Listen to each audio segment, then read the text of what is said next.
Well, he said he said that he did feel a little better, so that's good. How much better it's going to get over the next 13 or so days, none of us really know until we go through it. But we felt with him not being a player probably this weekend, for sure that we needed a roster spot in a sense, and there's obviously some things that he'd have to go through once he said he did feel good, that it would probably be close to 8-9 days if he felt good on Sunday. So we thought it was best to put him on the deal. Will you wait that full time to see how that elbow is, or could there be a decision made prior to that whether or not he needs surgery? I haven't been told either way. I think you have to, obviously give the treatment and the medicine some time to work. And I guess if it gets to that point, they'll make the decision when they think it's right. And Ichiro, will he be available tonight? I think so, yeah. With Whitley, what can you expect from him? Well, we're hoping to get 5 or 6 innings out of him tonight. That's what we're hoping. He's a guy, it's his first start. It's a big game, but any first start's a big game, no matter where you're at. And, the big thing is that he throws strikes and uses his stuff and pitches to his strengths.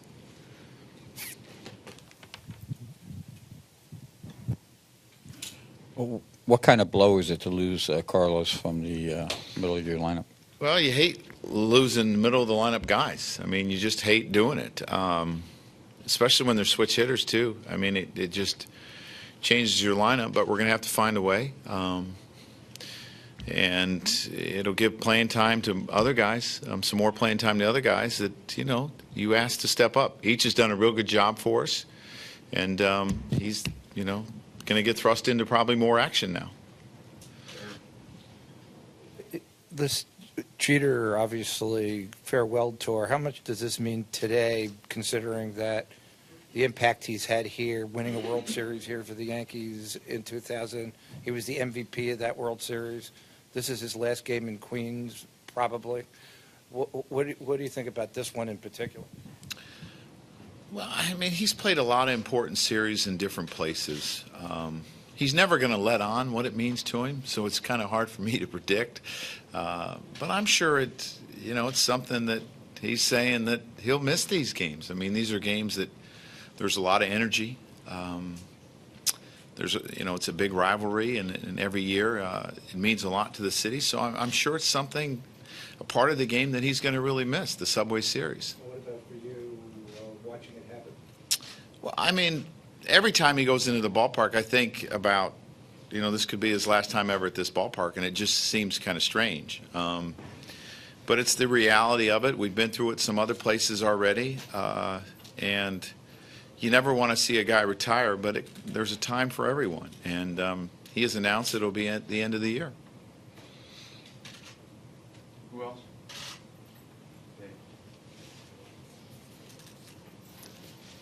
Joe, it's not something you've personally had to deal with that much, but as a manager, do you think you can use numerous closers through the course of a year? Do you think a team can succeed that way?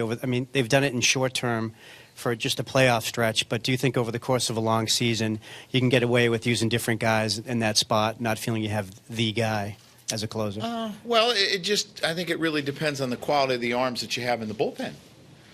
Boston used how many closers last year? 3. And, obviously they settled in on the last one because Uehara didn't get hurt at the end. But, they used a lot of closers. He wasn't their first choice. He wasn't their second choice. He ended up being their third choice and did a really good job. So I think it can be done, but it depends on how the guys adapt to it. Sweeney, do you have a mic? Oh, I'm sorry, Jorge. Joe, you mentioned Ichiro. How's he feeling? Is he available? Better? He's better, yeah.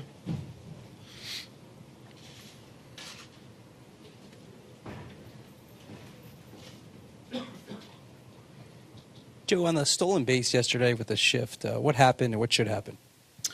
Well, I think it's something that was very heads up on their part, and Solo had his back turned, and maybe Derek waits a little longer. But if Solo doesn't have his back turned, it probably doesn't happen. So it's one of the new things that we've been through, and we've seen it now, and it should never happen again. Now, we always say never, but a lot of times it happens. But it shouldn't happen again.